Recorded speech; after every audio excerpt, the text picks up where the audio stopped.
गोबर खरीदी की योजना सबकी चर्चा पूरी राष्ट्रीय स्तर पर और अंतर्राष्ट्रीय स्तर पर होगी। अब जो आवश्यकता महसूस हो रही है, विधानसभा चुनाव के रिजल्ट आ चुके हैं और उसके बाद लोग अब ठगा हुआ महसूस कर रहे हैं कि यहाँ पिछले समय केवल 2 घंटे के भीतर में कर्ज माफ़ी किए थे, 25 रुपया क्विंटल में धान खरीदी का फैसला किया था और दूसरे दिन से लोगों को 2500 रुपये भुगतान भी प्रारंभ हो गया।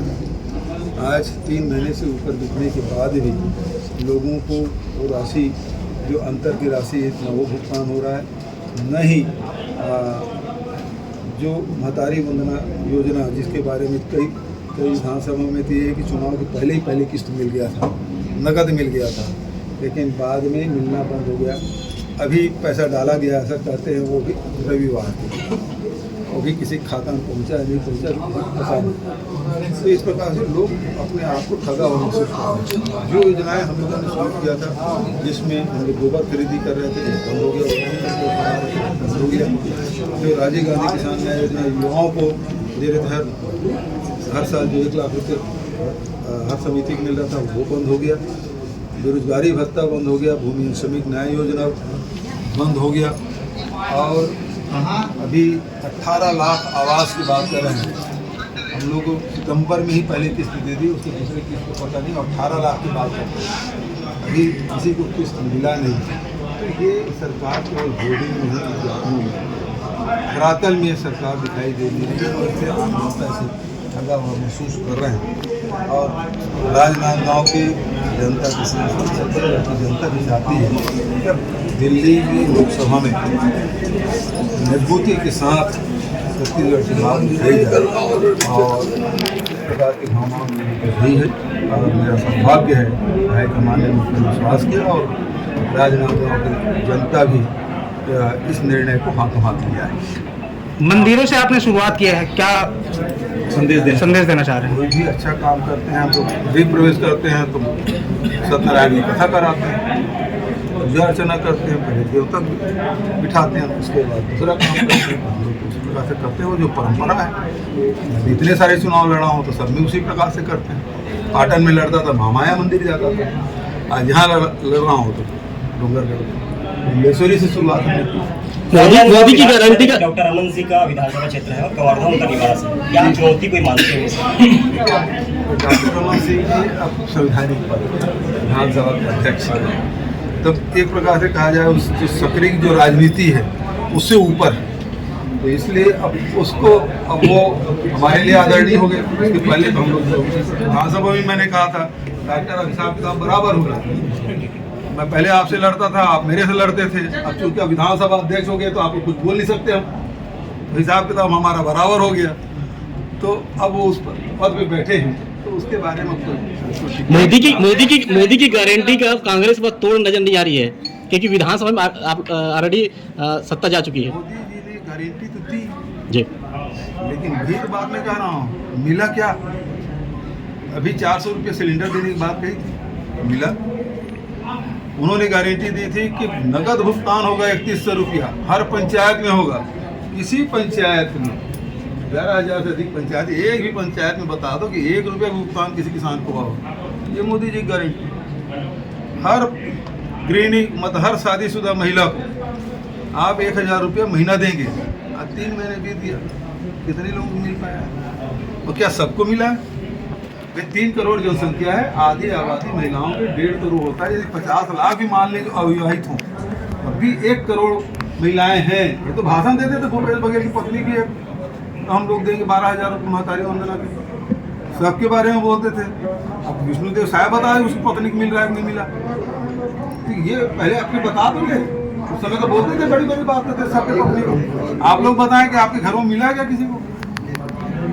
सर अभी महतारी वंदन जो योजना चल रहा था उसमें बहुत लोगों को पेमेंट आ चुका है, तो दमदार कदम उठाने के लिए कांग्रेस कुछ करेंगे अभी और कुछ मजबूती से इनसे अच्छे आगे? बात है कि सब महिलाओं को देने की बात है। और कितना पैसा मिला है?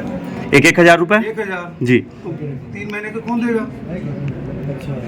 मैंने क्या कहा, सरकार बनते ही सबसे पहला किसानों की ऋण माफी हम 2 घंटे में, और उसके बाद हमने क्या किया 2500 रुपये देने फैसला जी 2 घंटे के भीतर में जी। आज 3 महीने बीत गया। धान बेचे, एक 31 जनवरी पर 4 फरवरी यदि मान लें, 4 फरवरी के बाद कितने दिन हो गया, कहाँ किसी भुगतान हुआ है, क्यों नहीं हुआ? और यहीं आपके जो विधायक हैं, हमारे गृह मंत्री हैं, उप मुख्यमंत्री हैं, उनका वीडियो है, हम 2 लाख तक के किसानों का कर्जा माफ करेंगे। कहाँ कर्ज माफ होगा? डिप्टी सीएम विजय शर्मा ने आरोप कांग्रेस पर लगाया है कि नक्सली हमलों में जो हो रहा है भाजपा नेताओं पर, वो कांग्रेस का जो सरकार है उसकी 3 महीना हो गया गृह मंत्री बने, अब भाजपा नेताओं की हत्या हो रही है, क्यों सुरक्षा नहीं दे पा रहे गृह मंत्री जी? कई भाजपा नेता पहले तो बोलते थे 3-5 साल में 3 भाजपा नेताओं की हत्या हुई, नक्सलियों ने किया, ये बात कहते थे। अभी 3 महीने में 3 भाजपा नेताओं को हो गया, तो प्रशासन संभल नहीं रहा है, नक्सली घटना लगातार बढ़ रही है। भाजपा नेताओं को सिक्योरिटी देना पड़ गया है सरकार को, तो सबको सुरक्षा देने की जिम्मेदारी पूरी प्रदेश की जनता की उसकी जिम्मेदारी है, केवल भाजपा नेताओं की जिम्मेदारी थोड़ी है। आपको भी आपको सुरक्षा देने की जिम्मेदारी है, हमको भी सुरक्षा देने की जिम्मेदारी है, सबको आम जनता। सर बघेल जी मैदान में है, हमको कोई फर्क नहीं पड़ता, चाहे तो गांधी परिवार के कोई भी सदस्य राजनांदगांव लोकसभा से चुनाव लड़ सकते हैं। मुझे तो भेजा भाई, मुझे तो भेजा है, मुझसे ही लड़ ले उसके बाद। सर इसी बार में ये भाजपा बोल रहे हैं 400 पार, तो आप क्या बोलना चाहते हैं? वो खोखला है दावा। मोहम्मद अकबर चुनाव हारने के बाद अभी तक कवर्धा नहीं पहुंचे और आज भी आपके साथ दिखाई नहीं दे रहे, क्या कुछ कहना चाहते हैं? उनसे पूछो यार, हमारी पार्टी पदाधिकारी हैं, तो अलग जिम्मेदारी मिली। सर लगातार मंदिर जा रहे हैं, कहीं आप भी हिंदुत्व का कार्ड तो नहीं खेलने चाहते हैं? अरे भैया ऐसा है, केवल चुनाव के कोई भी शुभ काम करने के पहले हम लोग अपने इष्ट देव को मनाते हैं, इष्ट देव के पास जाते हैं, ये पहली बार थोड़ी हो रहा है। अन्य धर्मों के भी पूजा स्थल जाएंगे, सब जगह जा रहे हैं। एक तरफ आप मंदिर से गुरुद्वारा भी गए हैं, जैत खान भी गए हैं, सब जगह जा रहे हैं, क्यों नहीं जाएंगे? सब जगह जहाँ लोगों की आस्था है, आस्था केंद्र में हम प्रार्थना करने जरूर जाएंगे। मंदिर से आपने प्रचार की शुरुआत किया है, दूसरी तरफ भाजपा ने कार्टूनिस्ट जारी किया है जिसमें आपको जिहादी गिरोह का झंडा पकड़ाते हुए दिखाया। ये इसके अलावा इनको आता क्या है? इसके अलावा आता क्या है? अपराध का ग्राफ लगातार बढ़ते जा रहा है छत्तीसगढ़ में। कवर्धा में 10 हत्याएं, 10 प्रकार के अपराध हो चुके हैं, क्या कुछ कहना चाहते हैं? इनसे संभला नहीं जा रहा है, चाहे वो प्रशासन हो, चाहे पुलिस प्रशासन की बात हो, चाहे कुछ नीतियों की बात हो, सरकार कौन चला रहा है यही पता नहीं चल रहा है, बस साए चल रहा नागा डबर का हत्याकांड में पहले पुलिस ने उसको आगजनी बताया, उसके बाद वो हत्याकांड निकला कांग्रेस के आंदोलन के बाद। वैसे टाटावाही हत्याकांड में एसपी साहब कहते हैं कि जो 7 वर्षीय बालिका है उसके प्राइवेट पार्ट में इंजरी पाए गए, बीट गार्ड के प्राइवेट पार्ट में इंजरी पाए गए हैं, हैं, लेकिन उससे फिर बाद में एक नाबालिग को हत्यारा बताया जा रहा है और वो जो अंदरूनी चोट थी वो वाली बातें गायब हो गई है। ऐसा तो इसमें आखिर है क्या है? पुलिस दबाव में है, निष्पक्षता से काम नहीं कर पा रही, दबाव में है, और दबाव में किसी के खिलाफ जो अपराध है, जो कानून का राज होना चाहिए वो नहीं है। और गृह मंत्री के जब क्षेत्र में ये हालत है जहाँ लोगों को न्याय नहीं मिल पा रहा है और लगातार शिकायतें हो रही, हम लोग नागा डबरी के मामले को विधानसभा में भी उठाया था, और जब आप पहले तो आपने कहा आगजनी की बात है, फिर गैस सिलेंडर फटने की बात है, गैस भरा ही नहीं था, गैस सिलेंडर फटने की बात नहीं थी, और फिर आपने इसको आगजनी मान के तभी तो इसमें राजस्व प्रकरण बना के धारा 4(6) के तहत उसको मुआवजा दे दिया, जबकि बाद में निकला मामला हत्या का। तो सवाल इस बात का है, यदि हत्या है तो धारा 4(6) में पैसा क्यों दिया, उसको हत्या के हिसाब से उनको मुआवजा क्यों नहीं दे रहे? इसका मतलब है कि दबाव में, किसके दबाव में पुलिस काम कर रही है, ये बात समझ लीजिए। मुआवजा की घोषणा नहीं हुआ तो नौकरी की बात कही गई, वो भी नहीं मिल पाया, जो पैसा दिए थे उसे भी वापस कर दिया है परिवार ने।